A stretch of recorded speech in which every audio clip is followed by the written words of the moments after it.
Hello, everyone. Welcome to the Sprint 225 review. This is a normal 2-week sprint. Let's get started.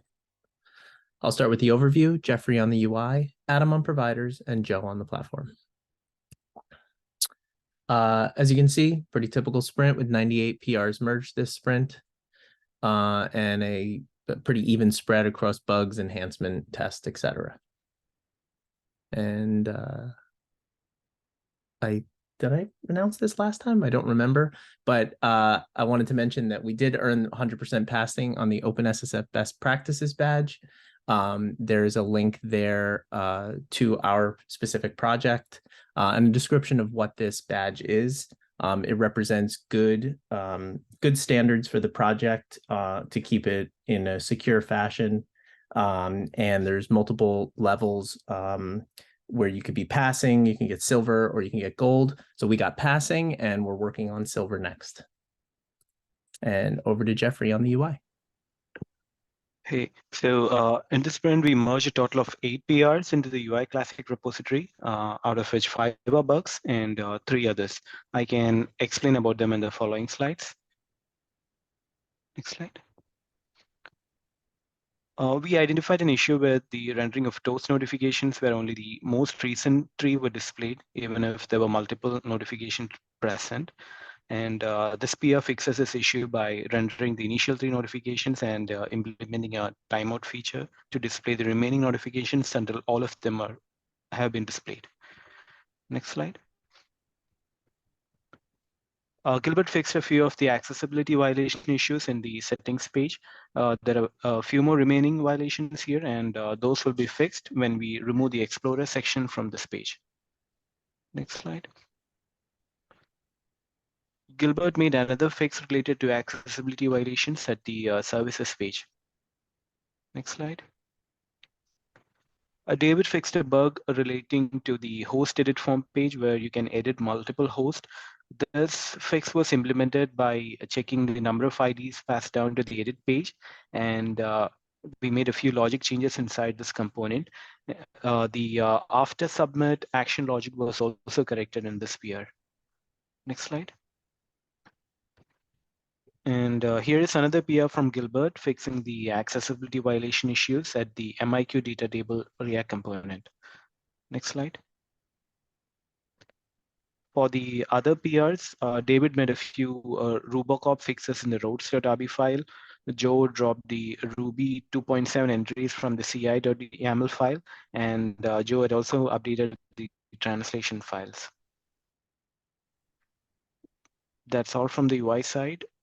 Over to Adam. Thanks, Jeffrey.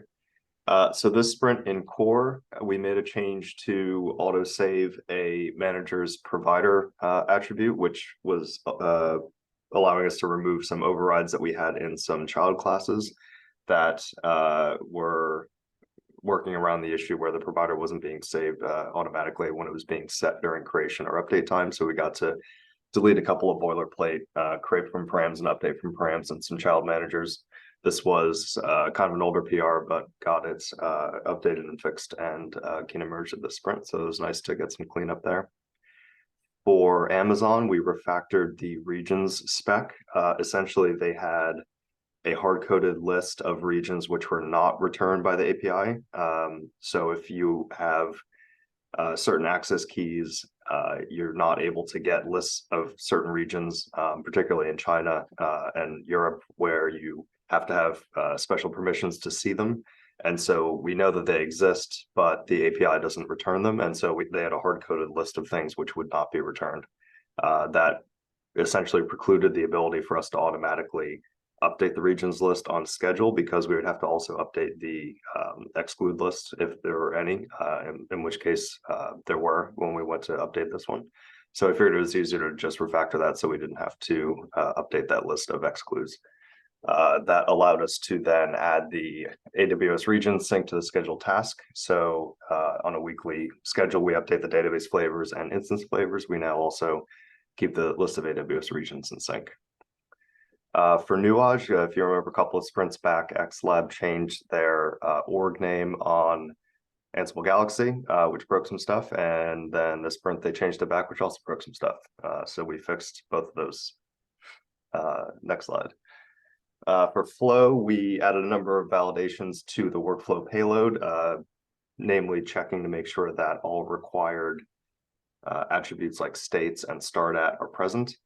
And then that all of the referenced states in all of your, if you had like a choice state where it went to all the next pointers, make sure that they all exist in the states hash. And so just some quick checks to make sure that the payload's going to be valid when we initialize it. We also handled some errors on Kubernetes a little bit better. There were two particular ones where if you gave an invalid image name or for some reason it wouldn't pull properly from a registry, Kubernetes actually doesn't mark the container as failed. It stays in pending, and we were treating pending as this hasn't started yet because it's the same state as when it hasn't been scheduled yet. So we explicitly check for pending plus some of these other container statuses that indicate it's essentially never going to run, and we mark those as failed. We refactored the Podman runner class to inherit from Docker since it was like 95% the same. So we got to remove some copy and paste code there. We also, little PR to rename. I thought run wait was a weird name when it really was just wait, so we just a little rename there. And Keenan also improved the task tests to make sure that they're able to set input and output on each one, so it's a little bit more obvious what's going on those. And that is it for providers. Over to Joe. Thanks, Adam. For platform enhancements and improvements, Adam added support for dynamically building the worker command line for non-Rails workers. As we approach Ruby 3.1 support, Jason dropped support for Ruby 2.7. Jason also added Ruby 3.1 and 3.2 to the test support metrics for Awesome Spawn. Next, Keenan added support for deep delete for EMSs. Keenan also pulled out a change from the Ruby 3.1 branch that we're working on. The change was to explicitly specify the permitted classes as keyword arguments to safe load, as Psych version 4 no longer supports specifying these classes as an array as a positional argument.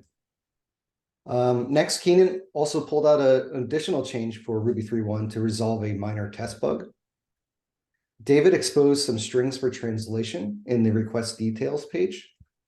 Nassar added support for detecting an existing mount point and updating it. Next, Brandon disabled some old SSL protocols.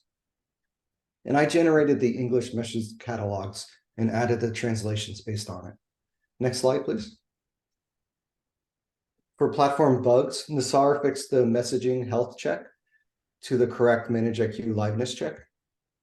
Jason changed the CI YAML to make sure strings are consistently dumped and loaded with YAML. Keenan updated some gems in Ruby 3.0 standard library. I fixed an issue where the default widget dashboard YAML strings weren't exposed for translation. Keenan removed the supports not feature, or at least the usage of it. Jason made the Awesome Spawn implicit dependency more explicit. And that's it for the platform. Next slide. And that's it for our Sprint 225 review. The next Sprint 226 will be on November 29th at the usual place and time. And as always, I'd like to thank all our presenters today, all the contributors to ManageIQ, and everyone in our community. Thank you.